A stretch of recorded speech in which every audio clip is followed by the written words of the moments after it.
Good afternoon, everyone. As a courtesy to your fellow media members, we do ask that you please silence your cell phones during a press conference. Please provide your name and media affiliation each time you ask a question during the conference. Please direct your question to a specific player. If you're joining us on Zoom, please use the raise hand function for questions. Recording press conferences on cell phones or cameras is prohibited. Let's go ahead and open up the floor for questions for the student athletes from Louisiana. We have Greg Williams Jr., Themis Folks, Terrence Lewis II, and Jordan Brown. Gentleman in the back. Karaski Melvin, KLFY in Lafayette.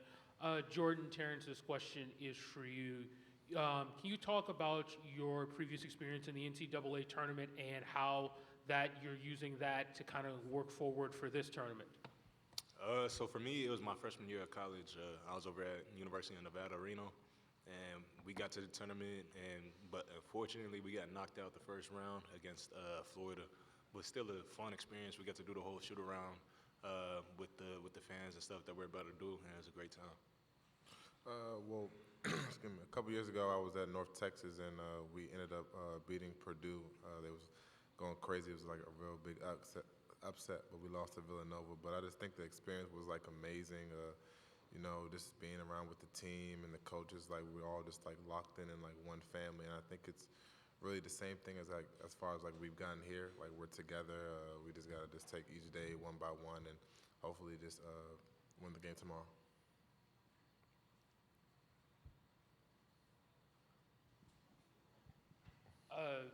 Okay, Themis, Greg, you guys may be able to answer this.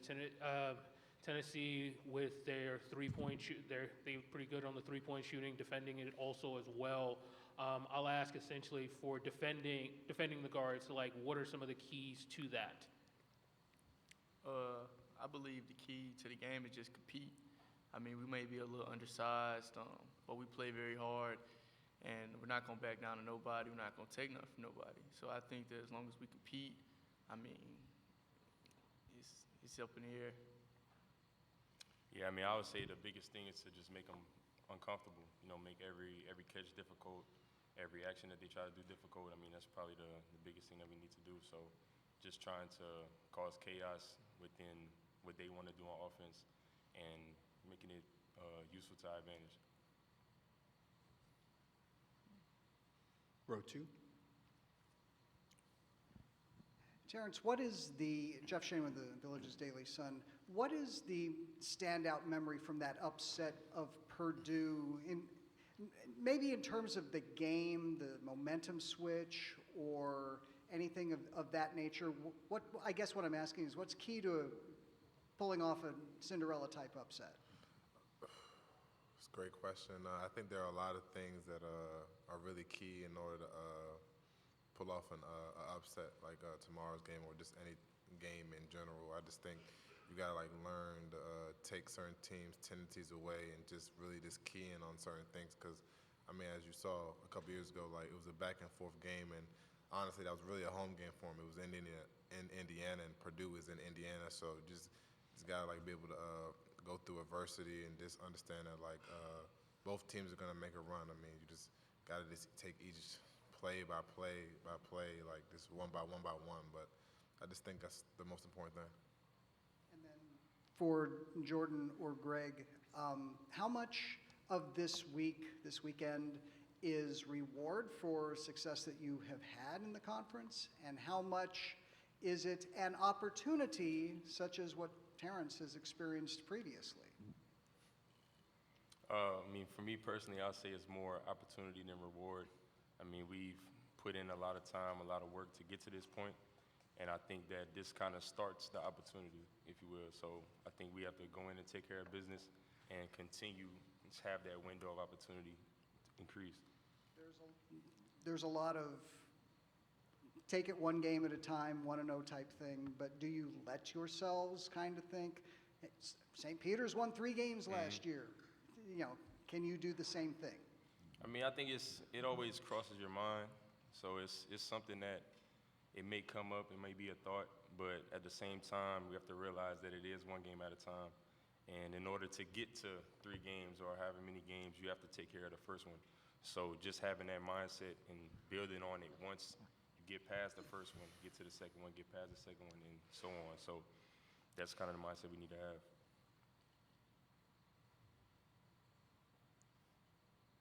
Next question, back row. Yeah, Bob Kessling of the Ball Network. Greg, I saw you on a walking boot. Are you okay for tomorrow? What's your status? No, I'll be good. I'll be good. Can you talk about the injury, or when did that happen? When did you get in the walking boot? It was in a tournament, but I'll be good. I'll be ready to go. Jordan, what's your relationship with Justin Gainey, and how close did you come to, or did you ever come close to even thinking about going to Tennessee? You know, he's a great coach. He was over he was over there at Arizona with me, and he's a great guy, great coach. And you know, they was in consideration when I was looking at transferring. But I'm here at UL, you know, and we're having our success right now, and we're continuing to work. We have a family over here, and we love it. Back row. Any of you guys can answer it. This, of course, is a big spotlight. What do you guys do personally to kind of keep that even keel to where it's like just another game? I think looking at it just like that, you know, just another game, another opportunity to do what we do, and knowing that we're prepared for it. We played our whole season. We had different types of games that we played in, close games, games where we had to fight and come back, games where we're battling the entire game, and you know, we've been in a lot of different situations, and knowing that we're ready for anything. And just to piggyback on him, I don't think there's anything that we really need to just do differently. You know, we've been praying, well, not praying, like we've been working for this since the beginning of the year. I don't think we need to just change how we do stuff. If we just take each game one by one, we'll be perfectly fine. Row 2. Joe Rexler from The Athletic. Jordan, I'm just wondering how you expect the Vols to come at you defensively. They obviously have a lot of big guys, and in particular, what have you thought looking at film of Olivier Cambois for them? You know, I think they have a great team, and you know, I'm not really sure what to expect playing against them. But you know, whatever they decide to do, then you know, we make our adjustments and we just react to it. Back row. Oh, Jalen Cavalier, Caleb Y. It's for any of y'all to answer. I know going undefeated at home, that's, of course, impressive. Do you think Cajun Nation is going to turn out tomorrow night to have y'all back in the game? 100%. We've been trying to do this for them this entire season.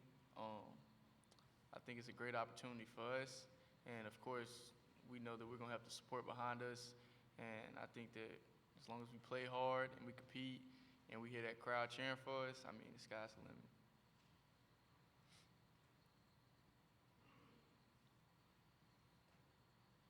Final questions for the student athletes? All right, thank you, gentlemen. Thank you. Appreciate you.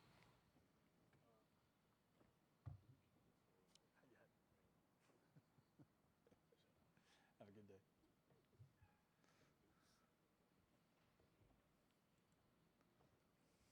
I understand, though. I want it too.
like.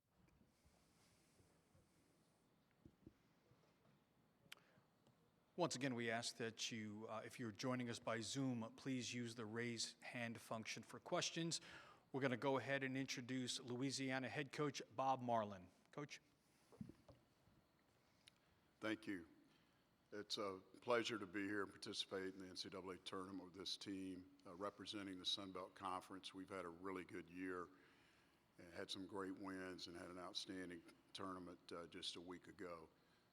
We know a lot about Tennessee, and Rick Barnes and I have been friends for a while, and he's a tremendous coach. They've got a great team, and we're honored to play these guys. At this stage of the year, you're going to play someone that's good, and we feel fortunate to be playing Tennessee.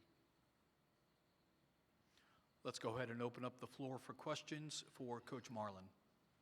Back row, please. Karaski Melvin, KLFY.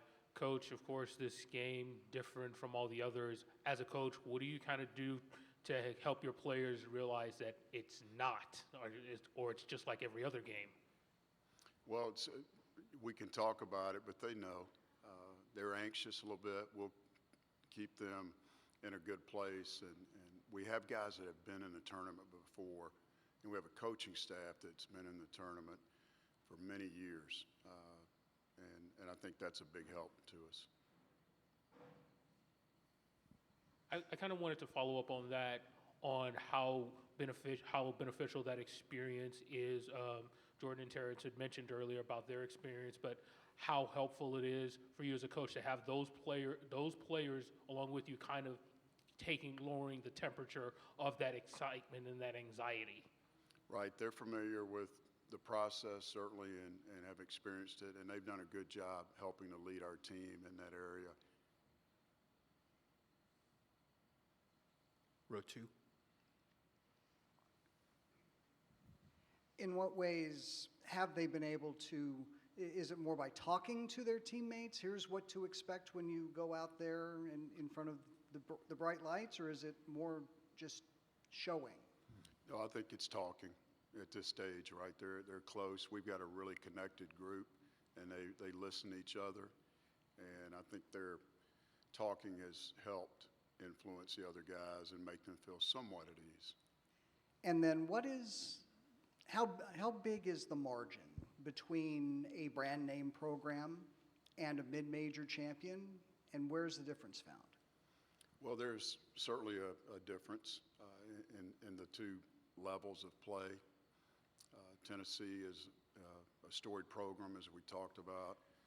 They had some great players and great teams over the years. We've played them. Our school has played them in the past in the NCAA tournament. And actually, Jordan's father, Dion, played against Tennessee in the NCAA tournament. So we're excited, to be here, and all the experience really helps.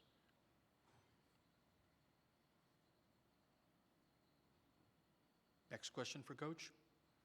Back row, please. Coach, Bob Kessling of the Ball Network. Can you talk about when you found out Jordan was going to transfer in and what that meant to you in this program? Yeah, Bob. We recruited him hard out of high school, and he visited us, UCLA, St. John's, some big schools on his initial visits, and then settled on Nevada, and then went to Arizona when Muss left, and then he turned around and called us. And actually, the last three schools this time were us, Texas, and Tennessee. So they had a connection to him as well. But it's meant a lot to have him in our program. I think he's as good as any inside player in this tournament. He had a great year this year, and I know he'll be the focal point. He gets double and triple teamed every night, but he can really score the ball. He's got great footwork. He's got a great left hand, right hand. He's got the total package on the offensive end. What has been the overall impact, though, he's had on your program, and just has he elevated this team over the last since he's been at your school?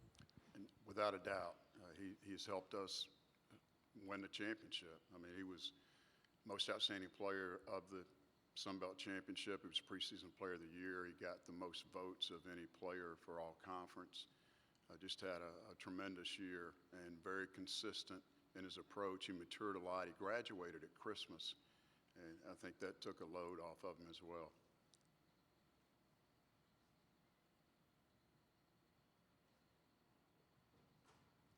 Row 2. Joe Rexrode from The Athletic. Just wondering what you think of Olivier Kamwa for Tennessee and what he brings to their team. He's an excellent player, really good rebounder, as all those guys are. Good defensively, he can score the ball also a little bit, but I like him a lot.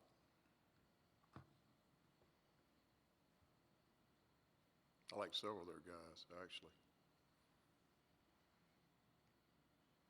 Back row, please. Speaking of one of those guys, Santiago, especially with his three-point shooting, what is the team going to have to do to kind of keep that in check? But that's a difficult task, right? And along those lines, Garaski, I told our team yesterday that I voted him second team All-American in my NABC vote just last week, and he didn't make it, but I think he's that good. And I've watched him play for a long time. We're going to have to really stay close to him and try to make him uncomfortable, but he plays at such a good pace, that's hard to do.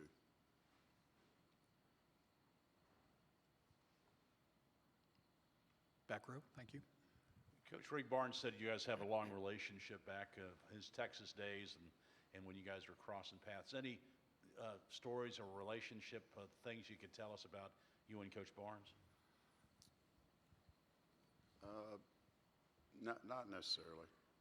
He stopped. He'd stop when he was in Texas, and then when I took the job in Lafayette, he'd stop on the way through and call me, and we'd visit, stuff like that. But he's always been a class act to me, and I appreciate the opportunity to play against his team. I mean, I know we're getting a team that's great defensively and going to be really tough. But knowing Rick a long time, I guess one storyline would be that we were both assistants at Alabama at one time. So. Back row. Oh, Jalen Cavalier, KLFY. Coach, I want to ask, I noticed since you're talking about storylines, one storyline is, Tennessee has these players, they're out with injuries. How does that affect your team? Well, we've had some injury too. Greg Williams was hurt and didn't play in the second half of our championship game, and he has not practiced yet full speed since he's been back. So that's still a question mark for us. But certainly Ziegler's a really good player. I enjoyed watching him play and actually saw the game in the past when he hurt himself. And that was a big blow to Tennessee, in my opinion. They've lost some difficult games down the stretch. And with him being out, that was a major factor in the way they finished the year.